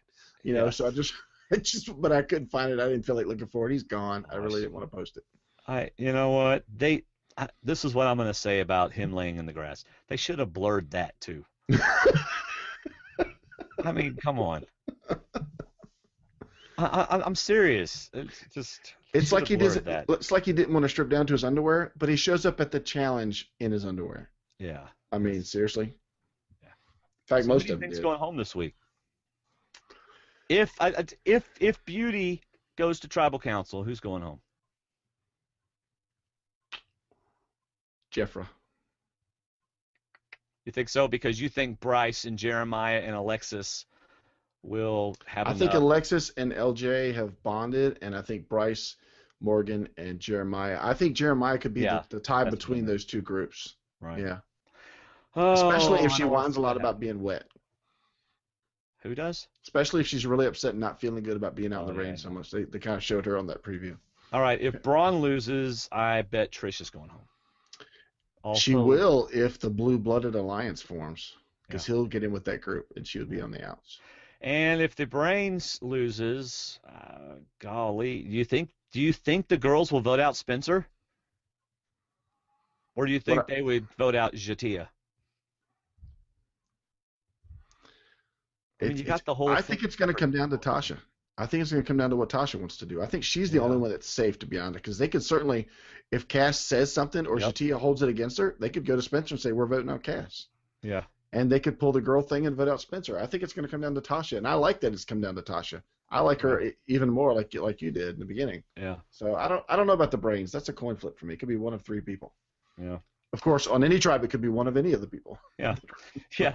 David, with the most astute comment tonight. Let's see. For beauty, it You could be know- LJ, it could be Morgan, could be Bryce, Yeah. could be Alexis, could be Jeffrey, could be Jeremiah. I don't know. One of those David's six. like, you know what? I'm thinking in that Brains tribe, it's one of those. It could be any of those 4 people. It could be one of maybe four. I'm just, it's one of those 4. Yeah. And I think Tony and Sarah might be the cops. Maybe. That could be the alliance. Yeah. Yeah. Speaking of cops, let me tell you something. I am in the middle of. By the way, those who left early, who don't listen to the entire podcast all the way through, they're going to miss some good stuff. Okay. All right. I mean, we're not going to talk a long time about this because we've already been on for almost 2 hours. Do I have horns? Yes, you do. There's actually instructions on how to put that thing on. But I anyway. know, because they sure do put it straight. Yeah, you didn't put it on correctly. I could wear it like Bryce, or like Garrett, who wears it all the way down here. It covers like almost just. Yeah, but the eyelashes. way the instructions tell you how to wear it, but see, people can't see us that are listening. David has a buff on and he's not wearing it correctly. But anyway, I am watching on Netflix. I'm not joking with you. Possibly one of my favorite crime shows I've ever seen, and it's called White Collar. There's a couple reasons why I really like it. It's first of all a very clean show. Mhm. There's a few times when there's they see each other and next thing you know they're in bed, which is just ridiculous. But what I love about the show, and this is what I love about it, there are absolutely no idiots in the show. Everybody is smart. Mm-hmm. Even how like a lot of, and the whole show's premise is there's this really good con artist who is a CI, who works with the FBI, and his partner is the FBI. He's out of jail. He has an ankle bracelet on, or an ankle thing on, so he can't leave and everything. Mhm. But a lot of times in those situations, the con artist is like really smart, and the FBI agent kind of fumbles around or isn't as smart as the con guy. Yeah. These guys are equally smart. I mean, the FBI agent reminds him that he's caught him twice. FBI agent is always on top of his game, and so is Neil Caffrey, who's the con guy, who's the convict. I'm just telling you, David, every single episode I absolutely love, and it is such an intelligent show that it is by far the best crime show I have seen in a long time, if not ever. Better than Sherlock? Yes. Really? Yeah, it's just, well, number one, I can literally sit all day and watch White Collars all day. Yeah. And with Sherlock, you sit all day and you've done the whole three seasons. Before lunch, yeah. Right. No, because even in Sherlock, sometimes Watson's kind of, not really sure about stuff and doesn't, and Sherlock kind of makes fun of people and stuff.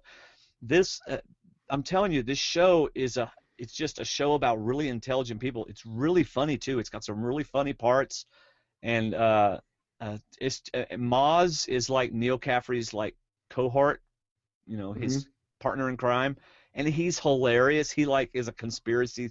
Everything is a conspiracy theory. It's just, David, you've got to get Netflix and you've got to watch White Collar. You will be hooked, I promise. Well, I got Netflix. That's how I'm watching Dexter right now. I'm finishing the last season of Dexter. Well, finish Dexter. Or did you start the last season? I have started the last season, yes. Okay, the last season's pretty decent. The seventh season was pretty decent. That was really good. It was better than the last season. I have one of my favorite, Ray Winstone. I like him a lot. Yeah, but when you get a chance, watch at least the first 2 episodes of White Collar, and it just gets better and better and better. So, really good. Good to know. And it's a show like I can't recommend Dexter to everybody. I can't recommend some shows I watch to everybody, but I can recommend White Collar to everybody. It's clean. And that's still on TV, right? Yeah. Is it US? I think it's on USA. Probably, yeah. Yeah. So cool. I'll check it out. All right, everybody. Thanks for watching tonight. David, we forgot to post on Facebook and on Twitter that we were going live, so we didn't have quite as many people watching tonight. But I tell you what, our last video on YouTube, over 400 and something people watched the video, or at least started it. Yeah. So awesome. But anyway, things are going really well for the podcast. They didn't really eat donuts. Did they eat donuts? I gotta see if they eat donuts. Yeah. Things are going really well. Our numbers are doing better, and it's just great. And we couldn't do it without y'all. Thank you so very much. Also, quick thank you to Shayna and Becky for PayPal donations this month. I think someone else might have done that too, but I'm pretty sure. Anyway, thank you all very much. Y'all have a great night. Music for tonight's show and all of our shows is Giving You All Control by Jeremy Camp. Thanks again for listening, everybody. That's all I've got. How about you, Dave? Thanks for all the great feedback. Keep it coming all season long. All right. Bye, everybody. See ya. Oh,